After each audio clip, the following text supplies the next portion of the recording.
I've read over 100 books on money and building wealth, and this might be the greatest book on money ever written. It's called The Psychology of Money, and in this video, I'm going to share 7 of the most powerful lessons that I learned that will literally change your entire financial future and save you decades of mistakes. The first lesson is going to make you question every rich person you think you know, because wealth is what you don't see and in the money that you don't spend. Think about the richest person you know. How do you know they're actually rich?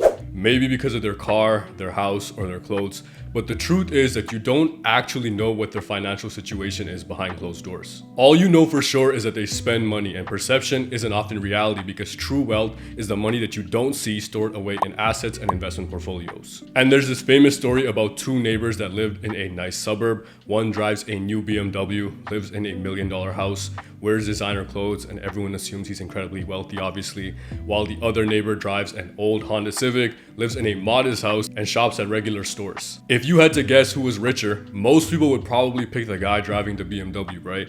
And unfortunately, most people would be wrong, because the BMW owner was drowning in debt with $50,000 in credit cards, massive mortgage payments, car loans, and was living paycheck to paycheck despite a 6-figure income. While on the other hand, the Honda driver was actually worth over $2 million.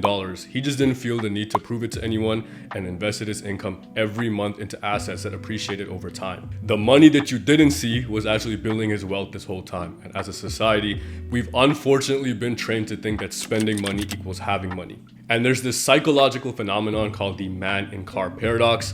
When you see someone driving a Ferrari, you don't actually care about the guy who's driving it. Instead, most people are subconsciously imagining themselves in the car and thinking about the respect and admiration they'll get from other people. The guy in the Ferrari might have spent $300K thinking it's going to impress everyone and people are going to admire him, but they're just imagining themselves in his place. That's why spending money to show people how much money you have is the fastest way to have less money. And in general, no one is more impressed by your stuff than you are, and this doesn't mean that you should never buy nice cars or clothes. I definitely love nice things too. I'm guilty of that. But it's important to buy things because you actually like them. Because every dollar you spend to look wealthy is a dollar that could have gone into something that actually makes you wealthy. The second lesson is that the biggest risk is not taking enough risk. Most people think keeping money in a savings account is safe, but what they don't realize is that inflation is quietly stealing their wealth every single day. For example, let's say you have $10,000 in a savings account earning 1% interest. You probably think you're being responsible, right? But if inflation is at 3% for the year, you're actually losing 2% of your buying power every year.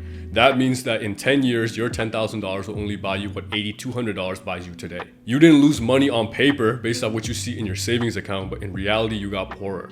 And the psychology trap here is known as loss aversion. Our brains are wired to fear losing money more than we love gaining money, so we make the safe choice that's actually slowly destroying our wealth. Meanwhile, index funds have averaged 10% returns for nearly a century, and yes, obviously it goes up and down, but over time it's the closest thing to a guarantee that we have. And the real risk isn't losing money in the market, it's not having enough money in retirement when you actually need it. So playing it safe with your money is actually riskier than you think. The third lesson is that your behavior with money matters way more than your knowledge about money.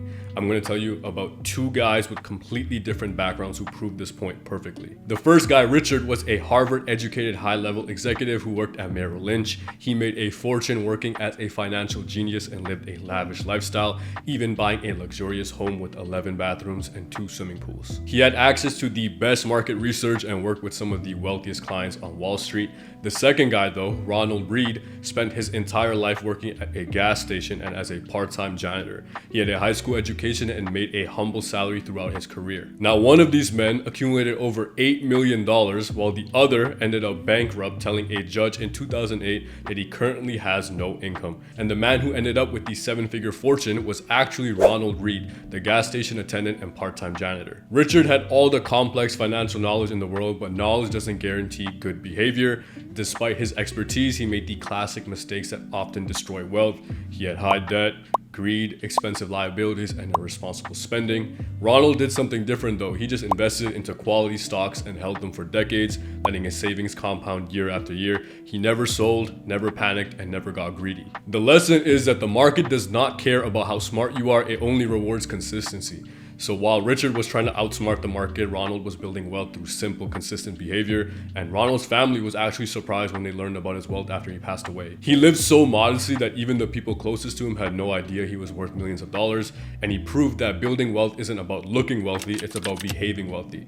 This is why the psychology of money is so important, because if you can't control your emotions and behavior, you'll never be able to build lasting wealth. The next lesson is that time is your secret weapon, which leads us to the story of Sarah and Mike, who both started their careers at 22 years old. Sarah immediately starts investing $200 a month into index funds, while Mike decides to wait because he wants to enjoy his money and figure out his finances later. At 32 though, Mike gets promoted, so now he makes more money than Sarah and is finally ready to invest his money. So he invests $400 a month, which is double what Sarah invests. Years later, the person who ends up with more money in retirement is actually Sarah by over $200,000, even though Mike invested twice as much per month for nearly as long. This is because Sarah's money had 10 extra years to compound. And those early years are worth more than all the money Mike invested later, because compound interest is exponential. Our brains have a hard time visualizing exponential growth, but the power of compound interest makes it so much easier for your money to grow and snowball for years to come. The unfortunate reality is that most people know they should be investing their money, but they still wait to start. And the beautiful thing is that it's never too late to start, and the quicker you do, the better off you'll be. And a famous Chinese proverb that I really love says, "The best time to plant a tree was 20 years ago, and the second best time is now." So don't be like Mike, because time is the one advantage that you can't buy back. The fifth lesson might be one of the most important lessons so far. Knowing when you have enough is the ultimate financial skill. So let me tell you the story of two wealthy men with very different endings. Rajat Gupta was worth millions of dollars, had a prestigious job running McKinsey, and served on the boards of Goldman Sachs and Procter & Gamble, but he wanted more. So he engaged in insider trading to make a few extra million. He ended up losing everything, his reputation, his freedom, all for money he didn't even need. Then there's Charlie Munger, Warren Buffett's partner, who was worth billions of dollars, but still lived in the same humble house he bought back in 1958. He lived a very modest lifestyle relative to how much money he made, and when asked why he doesn't spend more, he said, "I already have everything I want." And so his philosophy was pretty simple, right? Once you have enough money to be comfortable and secure, additional money won't meaningfully change your life. To be honest, the difference is that Gupta never defined what enough meant to him, but Munger did. Without a clear definition of enough, you'll always be chasing more, and the goalposts will keep moving. You're gonna think, if I just had $500,000 saved up, I'll be set. Then it becomes 1 million, then 3 million, and so on and so forth. And to be clear, defining enough doesn't mean you need to stop growing your wealth or pursuing opportunities. It means that you're not desperate anymore, and you can take calculated risks because you're already secure financially. The people who build lasting wealth all know what enough looks like for them, and for most people, enough is often way less than you think.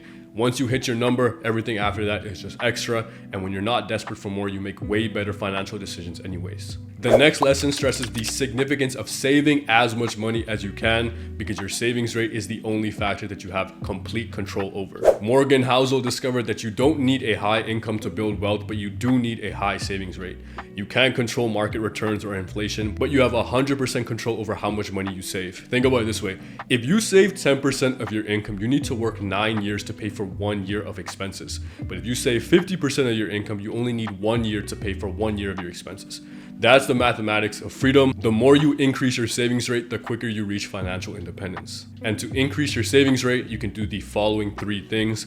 First, live below your means, not at your means. If you make $5,000 a month, live like you make $4,000, if not less. And as your income increases, keep your expenses relatively the same. Second, don't let ego drive your spending. Most expensive purchases come from the desire to impress people who don't actually care. And third, pay yourself before you pay anyone else by automating your savings every time you get paid. And it doesn't matter if you start with $50 a month or $500 a month. What matters is that you start and that you're consistent. So just spend less than you earn, invest the difference, and let time do the rest for you. The seventh and final lesson is the most important of them all. It is the fact that freedom is the ultimate measure of wealth.